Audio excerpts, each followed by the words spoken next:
Former Florida Congresswoman s.entenced to 5 years for fraud. Fort Lauderdale, Florida, Reuters. Former U.S. Representative Corrine Brown of Florida was sentenced on Monday to 5 years in prison for her role in helping raise more than $800,000 for a bogus charity that was used as a slush fund, federal court officials said.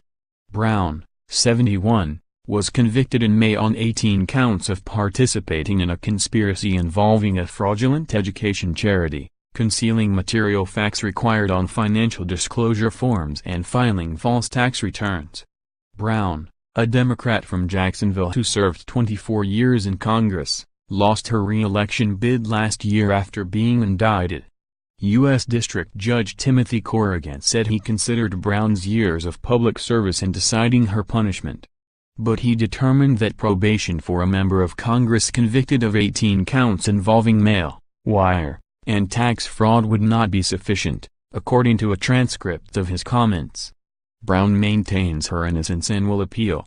Her lawyer, James Smith, told reporters outside the federal courthouse in Jacksonville on Monday. The former congresswoman declined to comment.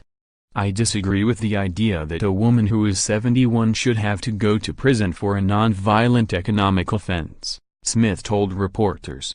Smith said he also would argue on appeal that most of the evidence against Brown was circumstantial and that the judge improperly removed a juror in the case.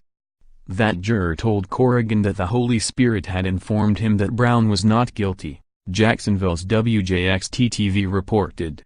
Prosecutors said Brown participated from 2012 to 2016 in a conspiracy and fraud scheme involving the One Door for Education Fund, along with her chief of staff, Elias Ronnie Simmons, and the charity's president, Carla Wiley.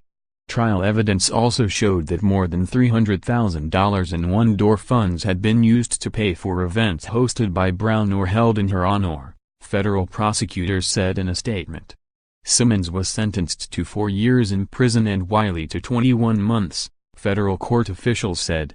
None of the three were taken into custody after being sentenced. Reporting by Bernie Woodall in Fort Lauderdale, Florida, editing by Colleen Jenkins, Andrew Hay and Jonathan Otis.